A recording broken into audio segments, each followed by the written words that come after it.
수요예배 나오신 우리 성도님들 환영하며 축복합니다. 오늘 이 하나님의 말씀이 우리에게 힘과 그리고 위로가 되기를 간절히 소원합니다. 우리는 계속해서 야고보서를 살펴보고 있습니다. 우리 사람이 가장 신뢰하며 미래를 맡기고 있는 것은 무엇일까요?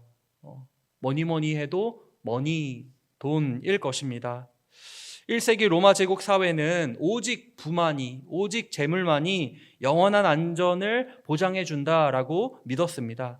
돈은 곧 권력이고 돈은 곧 명예였습니다. 더 크고 더 넓게 더 화려하게 더 보여주기 위해 더. 오늘도 마찬가지이죠. 자본주의 사회의 최대 폐해는 자본이 모든 것을 집어 삼킨다라는 겁니다.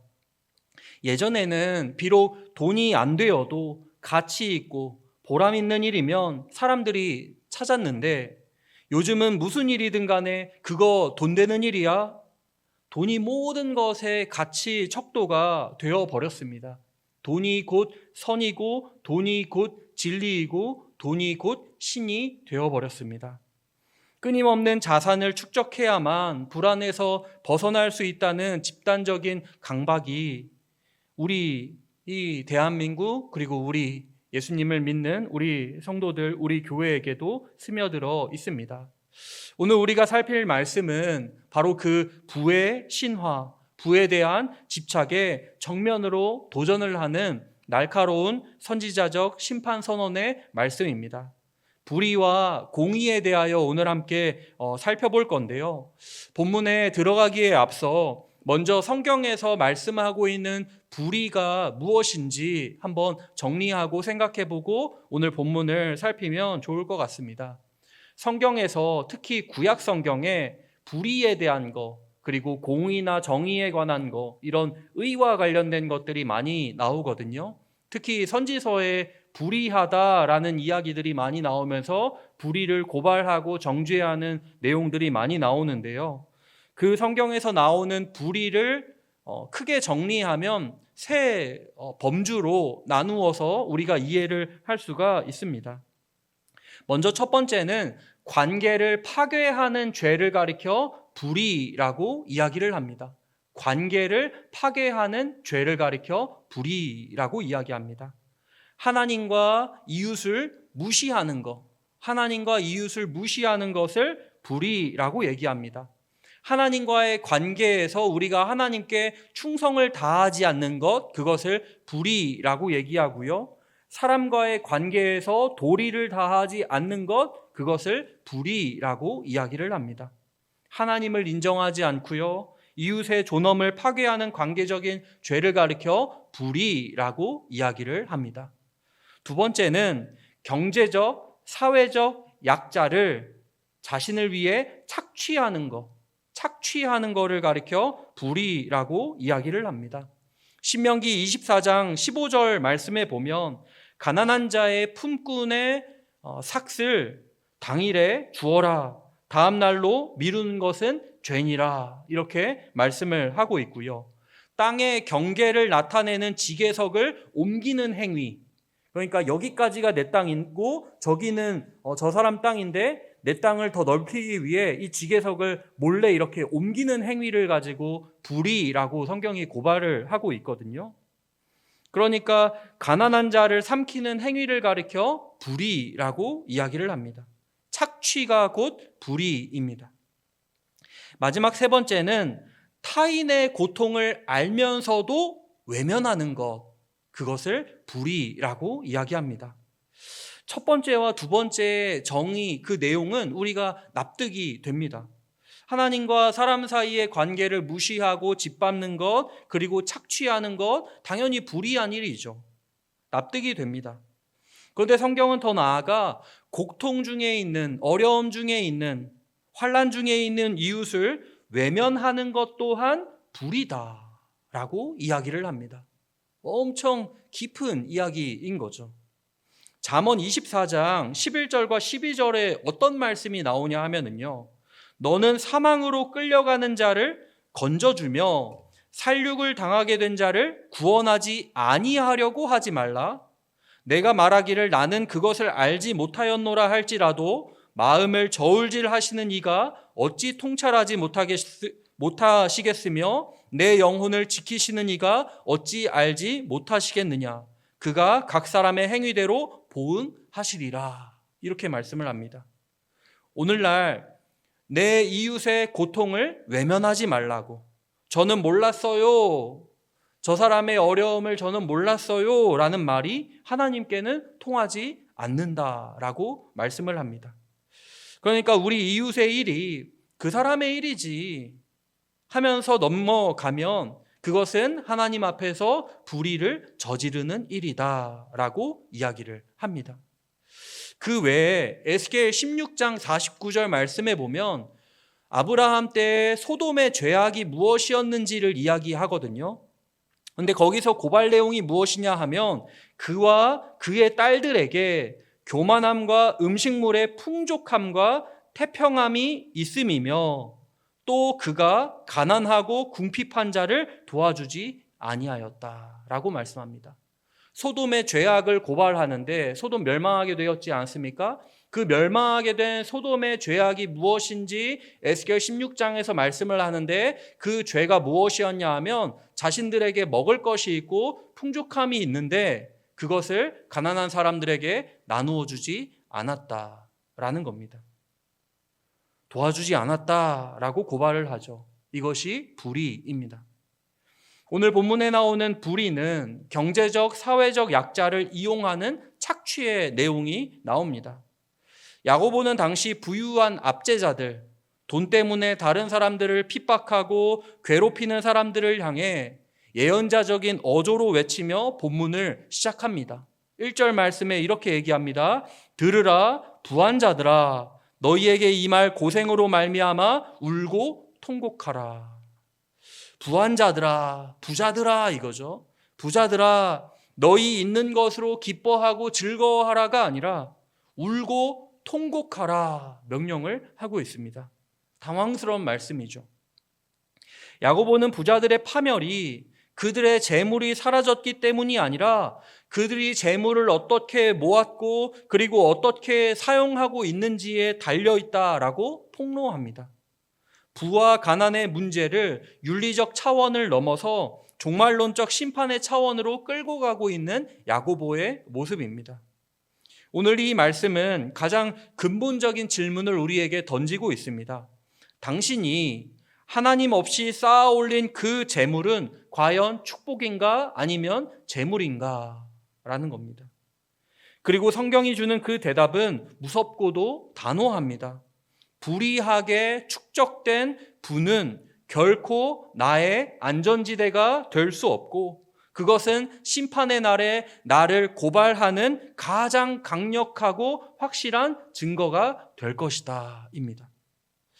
이 무서운 경고를 통해 오늘 우리 믿음의 토대가 어떻게 세워지는지 겸손히 점검하는 시간이 되었으면 좋겠습니다. 야고보는 부자들의 재물에 대해 충격적인 진단 결과를 내놓습니다. 너희 재물은 썩었고 너희 옷은 좀먹었고 너희 금과 은은 녹이 슬었다. 그들이 자랑하던 세 가지 재산 목록이 2절과 3절에 나오거든요. 먼저 재물이 나옵니다. 곡식과 식량 같은 유동자산을 포함합니다. 다음으로는 옷이 나오는데 값비싼 옷을 가리킵니다. 금보다 비싼 실크로 만든 그런 옷들, 귀한 재료로 염색된 고급 의류는 부와 신분을 과시하는 핵심 수단이었습니다. 세 번째로는 금과 은을 언급하는데 변치 않는 가치, 영원한 안전의 상징이었습니다. 하지만 야고보는 이 세 가지가 이미 파괴되었다라고 선언을 합니다. 여기서 쓰인 헬라어 동사의 시제가 중요한데요. 우리말로도 썩었다, 좀먹었다, 녹이 슬었다 라고 번역을 했는데 모두 헬라어 시제로 보면 완료형으로 되어 있습니다.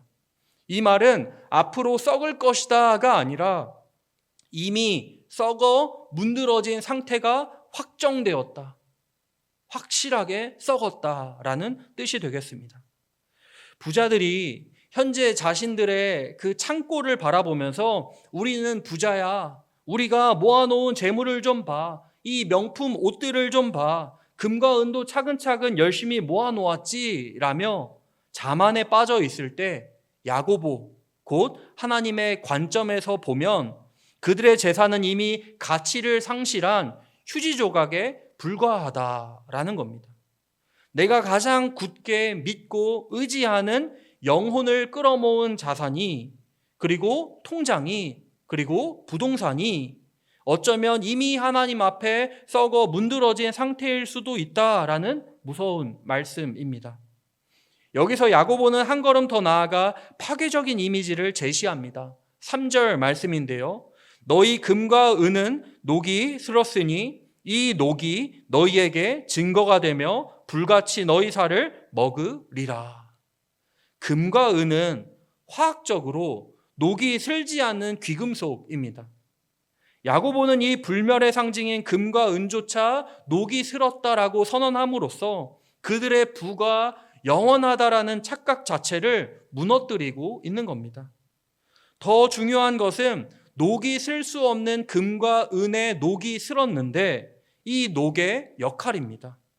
이 녹은 단순히 재물을 파괴하는 것, 재물의 가치가 무용해졌다라는 것을 뛰어넘어서 두 가지 기능을 수행합니다. 첫째로는 증거가 된다라고 얘기합니다. 증거가 된다. 그들이 불의한 방법으로 모으고 이웃을 돌보지 않고 움켜쥐었던 모든 행위에 대한 물증이 된다라는 겁니다. 그들이 나는 열심히 살았을 뿐이야 라고 변명할지라도 재물에 쓴 그 녹이 저들은 탐욕과 이웃에 대한 무관심으로 이 재물을 모았습니다 라고 소리 지르는 증거가 된다라는 겁니다. 둘째로는 불같이 살을 먹을 것입니다. 야고보는 이 녹이 불같이 너희 살을 먹으리라 라고 경고합니다. 그들이 의지했던 물질, 재물, 그들이 밤낮으로 쌓아 올렸던 그 안전지대가 결국 그들의 영혼을 파괴하고 그들의 미래를 소멸시키는 심판의 도구가 된다는 섬뜩한 역설을 이야기하고 있습니다. 이것이 바로 녹슨 증거의 무서움입니다. 부자들이 재물을 쌓으면 쌓을수록 그 재물은 안전을 더하는 것이 아니라 심판을 예약하는 직접적인 증거물들이 된다라는 겁니다. 성도님들, 우리는 우리 인생과 미래를 어디에 투자하고 있습니까? 만일 그 재물 축적의 과정에서 정의가 사라지고 이웃사랑이 배제되었다면 그 쌓인 금과 은은 이미 녹슨 증거가 되어 우리 영혼의 살을 불같이 파먹을 준비를 하고 있음을 우리는 두려워해야 합니다. 이제 우리는 이 재물의 본질적인 부패를 넘어 그들이 재물을 축적한 더 구체적인 더 악의 현장을 우리가 한번 보도록 하겠습니다. 그들의 불의한 행위가 하늘에 상소하는 소리를 같이 살피겠습니다. 우리는 앞서 부자들이 그들이 의지했던 금과 은이 이미 썩어버린 것, 즉 가치 없는 녹슨 증거가 되었다라는 사실을 생각해 봤습니다. 하지만 야고보가 경고하는 진짜 죄는 단순한 재물의 부패가 아닙니다. 돈을 모았다라는 것이 정죄의 내용이 될 수는 없지 않습니까? 중요한 건 재물을 어떻게, 어떤 방식으로 축적을 했느냐 하는 것입니다. 3절 하반절에서 야고보는 부자들이 시간을 보는 관점, 곧 종말론적 인식의 실패를 지적하고 있습니다. 너희가 말세에 재물을 쌓았도다라고 이야기를 합니다. 말세는 주님의 재림이 임박한 시대, 곧 시간이 얼마 남지 않은 종말의 시대를 의미하지 않습니까? 종말론적 신앙을 가진 사람이라면 이 마지막 시대에는 썩어 없어질 재물 대신에 영원한 가치, 곧 사랑과 정의와 평화에 투자하며 살아가야 합니다. 그런데 이들은 오히려 이 마지막 시기에 멸망할 재물만을 집요하게 축적했습니다. 이는 시대적인 흐름을 읽지 못한 치명적인 어리석음입니다. 마치 멸망 직전의 도시에서 생존 물품 대신에 화려한 장신구만 모으는 것과 같습니다. 내일 지구가 멸망하고 내일 지구에 재난이 일어나는데 오늘 생수를 사고 먹을 거를 사두고 해야지 다이아몬드를 사고 진주를 사고 하는 것이 무슨 의미가 있겠습니까? 이 땅의 역사에 마치는 시간이 있는데 이 땅이 영원할 것처럼 살아간다라면 어떻게 하겠습니까? 그리고 그들은 시간에 대한 분별력 없이 재물을 모으는데 어떤 방식으로 모읍니까? 4절에 나옵니다. 4절 말씀입니다. 보라, 너희 밭에서 추수한 품꾼에게 주지 아니한 삭시 소리 지르며 정당한 노동 대가를 주지 않았다라는 말씀이죠. 이웃을 향한 착취라는 행동으로 이어졌고 그들의 죄악은 하늘에 닿았습니다. 야고보가 제시하는 가장 강력한 고발장이자 오늘 본문의 클라이맥스입니다. 소리를 지르며 하늘에 고발을 하는데 이 4절에 주목할 표현들이 여러 가지가 있습니다. 4절을 보시면은요, 첫째로 그 삭시 소리를 지릅니다. 소리를 누가 지르느냐 하면 그 피해를 입은 노동자가 소리를 지르는 게 아니라 그 삭시, 그 임금이, 그 받아야 할 돈이 소리를 지른다라고 이야기를 합니다. 야고보는 품삯시 비명을 지른다고 현재 시제를 쓰면서 이야기합니다. 임금 체불을 가리키는 거죠. 이것은 단순히 경제적 손실이 아닙니다. 부자들이 사기를 쳐서 빼앗은 그 임금 자체가 노동자 한 사람의 생명과 가족의 존엄이 훼손되었다는 비명소리가 되어 하나님께 고발을 하고 있다라는 겁니다. 어떤 것도 침묵 속에 은폐될 수가 없다라는 뜻이겠죠. 둘째로 삭시 소리를 지르는데 그 소리를 누가 들으십니까? 만군의 주의 귀에 들렸느니라 라고 말씀을 합니다. 하나님을 묘사할 때 여러 표현들이, 다양한 표현들이 있습니다. 거룩하신 하나님, 자비로우신 하나님, 은혜로우신 하나님, 여러 표현들이 있지만 만군의 주라는 이 표현은 이스라엘 백성이 전쟁과 능력을 상징하는 하나님을 부를 때 사용하던 칭호입니다. 만군의 주라는 표현 자체가 전쟁 용어입니다. 이것이 의미하는 바는 명확합니다. 이 세상에 힘이 없고 가난한 노동자 뒤편에 바로 온 우주의 가장 강력하고 공의로운 군주가 전쟁에 능하신 주님이 재판장으로 서 계신다라는 겁니다. 현대의 갑질 문화 속에서 힘의 차이로 인해 억울함을 당하는 이들의 고통이 가장 높은 권위자에게 직접 상소되고 있다는 사실을 우리에게 알려주고 있습니다. 오늘날 비정규직 노동자들을 마음대로 해고하는 일이나 퇴직금을 주지 않기 위해 지급해야 하는 시점 바로 직전에 해고를 한다거나 이민 노동자들을 내 마음대로 마치 종처럼 사용한다거나 이 모든 행태들. 그러나 그 뒤에 누가 계신다라고 말씀합니까? 만군의 주 여호와께서 그들 뒤에 계신다라고 말씀합니다. 아무 백도 없어 보이는, 내 마음대로 이용해도 될 것 같아 보이는 그런 사람들 뒤에 바로 만군의 주 여호와께서 계신다라고 이야기를 합니다.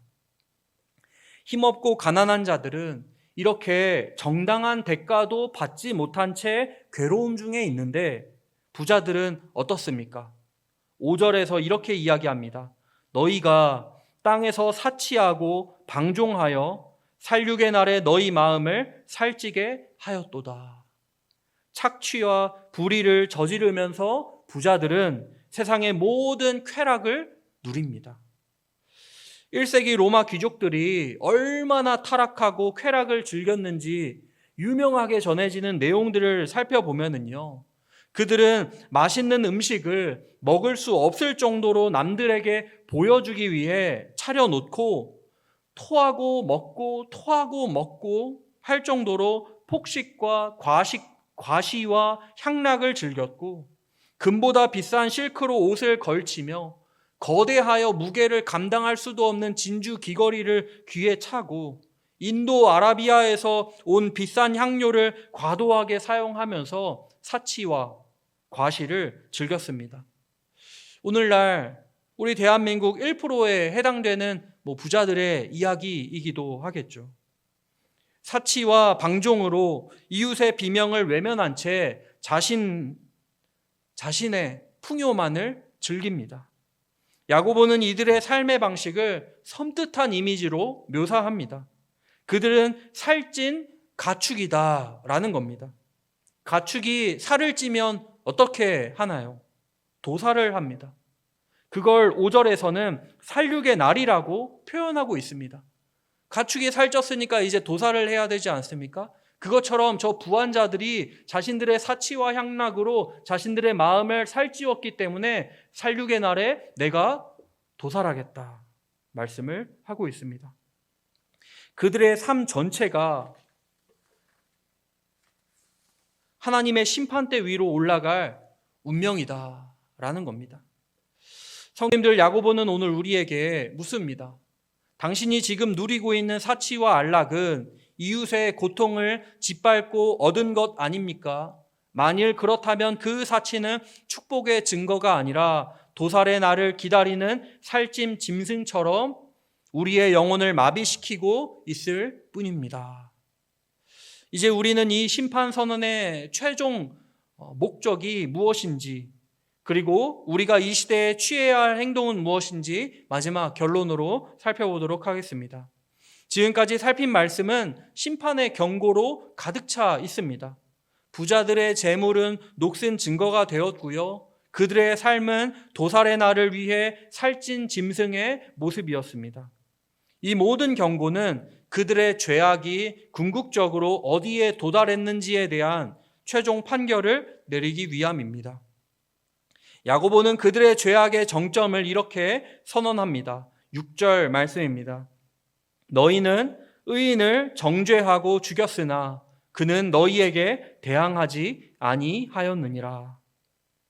여기서 정죄하고 죽였다라는 것은 실제로 살인까지 저질렀다라는 의미는 아닙니다.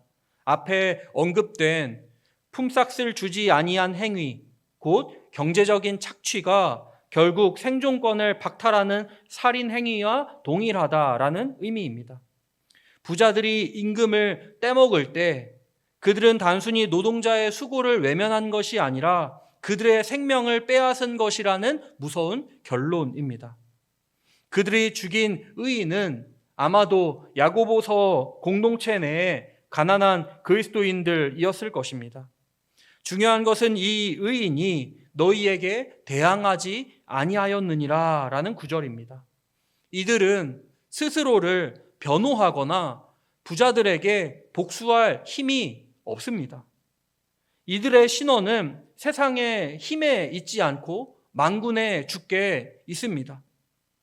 성도님들, 우리가 세상에서 억울한 일을 당했는데 우리에게 묻거나 따지거나 해결할 힘이 없다고 너무 낙심하지 마십시오. 물론 법적인 문제라면 다 법적인 절차를 다 밟아야 하지만 그 억울하고 힘든 일을 당했을 때 나의 뒤에 누가 계시는지, 만군의 하나님이 나의 변호사가 되시고 나의 검사가 되시고 나의 판사가 되어주신다는 사실을 기억하면서 우리가 힘을 내었으면 좋겠습니다. 오늘 말씀을 통해 성경이 말씀하는 불의의 한 장면을 생각해 봤습니다. 그럼 우리는 불의가 아닌 공의를 어떻게 실천할 수 있을까요? 짧게 3가지를 말씀드리겠습니다. 첫째로, 즉시 돈 문제를 우리는 해결해야 합니다. 즉시 돈 문제를 해결해야 합니다. 하나님께서는 품삯을 해가 지기 전에 주라고 명령하셨습니다. 혹시 우리 삶에 미루고 있는 부채, 지급해야 할 임금, 해결해야 할 금전적인 약속과 문제 등이 있다면 속히 해결해야 합니다. 미루는 것은 불의입니다. 둘째로 사치나 소비 대신에 구제하는 일에 우리는 힘을 내야 합니다. 우리에게 주어진 시간과 재물을 살육의 날을 위한 살찌움에 사용해서는 안 됩니다. 사치와 방종을 줄이고 그것으로 이웃을 살리고 이웃의 어려움을 해결해 주는 데에 사용해야 합니다. 물건 하나를 살 때에도 그 물건 뒤에 숨어 있는 노동의 소중한 가치를 생각하는 거룩한 소비자가 되어야 합니다. 마지막 셋째로 우리는 오직 주님께 소망을 두어야 합니다. 우리의 진정한 안전지대는 통장 잔고나 부동산이 아닙니다. 그것들은 곧 썩어버리고 녹이 슬어 우리를 고발할 것입니다. 우리의 소망은 오직 만군의 주께서 오셔서 모든 불의를 심판하시고 의인을 신원하실 그 날에 우리는 소망이 있습니다. 그 주님을 기다리며 우리는 오늘도 공의를 행해야 합니다. 이 시대에 우리가 한국교회가 야고보서의 경고를 심각하게 받아들여 세상의 탐욕으로부터 구별되고 하나님의 공의를 실천하는 아름답고 건강한 공동체가 되기를 주님의 이름으로 축원합니다. 기도하겠습니다.